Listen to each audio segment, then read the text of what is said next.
Olá, sejam muito bem-vindos. Hoje a gente vai mergulhar nos mistérios do Oito de Paus. Pensa numa carta que é um verdadeiro mapa para a gente entender e, mais do que isso, dominar aquela fase super intensa de aceleração que, vira e mexe, aparece na vida. Então, para começar, quem nunca teve aquela sensação de que, do nada, tudo começa a andar numa velocidade absurda? Parece que o universo ligou o modo turbo, sabe? Pois é exatamente sobre essa sensação, sobre esse momento, que a gente vai conversar. Bom, nossa jornada de entendimento começa por aqui, pela primeira fase dessa grande transformação. É aquele ponto de virada, o momento em que a energia, que estava meio presa, finalmente começa a se mover de verdade. Para a gente sacar bem o Oito de Paus, é fundamental olhar um pouquinho para trás. Ele vem logo depois de um período de muita defesa, sabe? Onde a energia era toda gasta para segurar as pontas, para manter uma posição.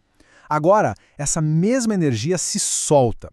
Ela fica finalmente livre para fluir, sem nenhuma resistência.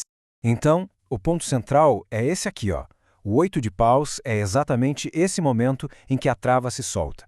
É quando aquilo que estava estagnado ou andando a passos de tartaruga, de repente ganha um impulso e, uau, acelera de um jeito impressionante.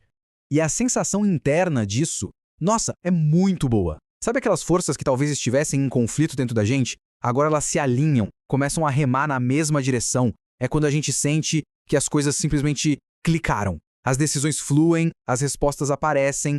Legal, vamos avançar um pouco para ver o que acontece depois. A gente entra agora na experiência desse fluxo inicial, que é, talvez, a parte mais eletrizante de todo esse processo. E como é que a gente sente isso na prática? É exatamente o que está aqui. Uma rapidez incrível nos acontecimentos, a comunicação fica mais clara, mais intensa, as oportunidades parecem que brotam do chão e dá aquela sensação maravilhosa de progresso contínuo. É como se a vida dissesse sim para o caminho que se abriu. Agora, o mais interessante aqui é a grande lição que vem junto. Nesse ponto, a consciência aprende uma coisa valiosíssima: a soltar o controle, a parar de querer defender cada passo e simplesmente confiar na correnteza da energia. Não é mais preciso provar nada para ninguém, sabe? Mas claro, nem tudo são flores. Toda grande aceleração tem seu risco. E é bem aqui que a nossa história ganha um ponto de tensão, um conflito, a chegada da sombra da pressa. E olha, essa imagem mostra a diferença de um jeito genial. De um lado, o fluxo saudável, onde o movimento é alinhado, é cheio de entusiasmo.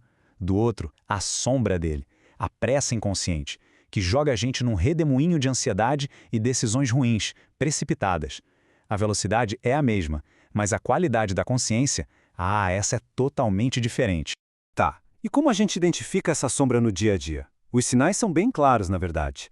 Uma ansiedade que vai crescendo, um excesso de informação, de estímulos que começa a sobrecarregar. Aquela dificuldade de parar um pouco, de respirar, e principalmente aquela sensação horrível de estar sempre correndo atrás do prejuízo. Tudo isso nos leva ao ponto crítico dessa jornada. A chave, a grande virada que permite dominar essa energia em vez de ser dominado por ela. E essa chave se chama presença. E aqui está a grande sacada. Movimento não dispensa presença. A velocidade não pode ser desculpa para a gente se desconectar.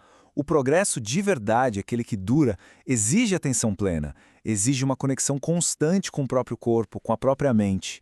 Certo, mas como é que se faz essa tal de integração? Bom, o processo pode ser dividido em 3 passos bem diretos. Primeiro, simplesmente reconhecer que a vida acelerou. Segundo, identificar ativamente quando essa velocidade vira uma pressa ansiosa. E terceiro, o mais importante, de forma consciente, escolher integrar esse movimento com presença.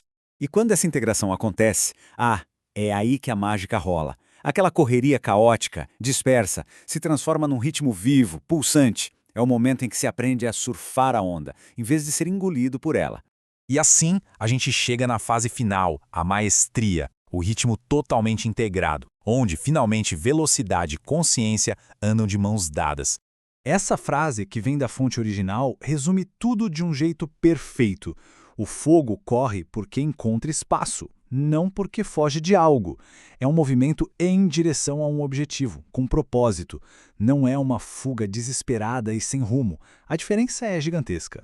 A maestria, portanto, é justamente isso, a capacidade de combinar essas duas qualidades. É avançar com a fluidez da água e, ao mesmo tempo, com o foco de um laser.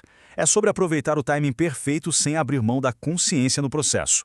E dominar essa lição não é o fim da linha, muito pelo contrário. Na verdade, isso prepara o terreno para o próximo desafio, que vai ser o de sustentar essa intensidade toda com responsabilidade, para que essa energia não vire uma simples sobrecarga. E tudo isso nos deixa com uma reflexão final, uma pergunta para a gente levar. Olhando para a própria vida, nesse exato momento, onde é que o movimento, a aceleração, poderia se beneficiar de um pouquinho mais de presença? Fica aí a reflexão.